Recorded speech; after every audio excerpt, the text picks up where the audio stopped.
you got to think they feel like they're the front runners for Tony Romo. And I think this makes them a hell of a threat to the New England Patriots.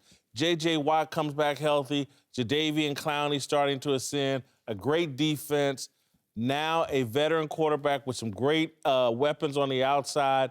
The Houston Texans, perhaps with the addition of Romo, become at least the second-best team in the AFC. If Romo ends up there, I like it a lot. I like Houston's system. I like the discipline that they've instilled there. They've got a good defense. They've got good special teams. This is what we were talking about Romo not having over the course of his career, where he's had to play with defenses that weren't very good, special teams that weren't very good, and now he goes to a situation like that.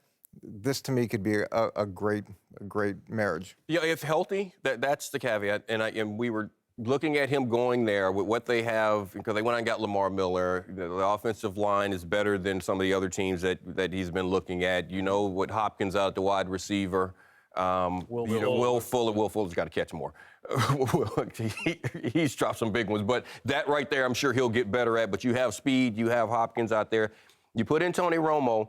That right there with the defense, as you said, it's a disciplined team with the defense. And I didn't like it with Brock Osweiler being there because you have a head coach that will pull a quarterback if he doesn't like what's happening. And I didn't know if that was a place for Tony to be. If he's not there, if they're making room for him right here, now this is a good spot for Tony. I like Bill O'Brien as a coach. I like his temperament. I like the way he goes about the game, teaches the game. The fundamentals and how the game is played are very, very important. And you can see it in the Texans, in their organization. Let's just go back to the playoff game in New England and how horrific their quarterback was. And they still gave the Patriots fits, and without J.J. Watt. Now, we think that's without the best defensive player. That's the best defense in the league. How good are they going to be next year? The thing that I like the most about Tony Romo going to the Houston Texans is every game, we don't have to win a shootout. Like, we can win 14-3. Like, you know you have a beast of a defense.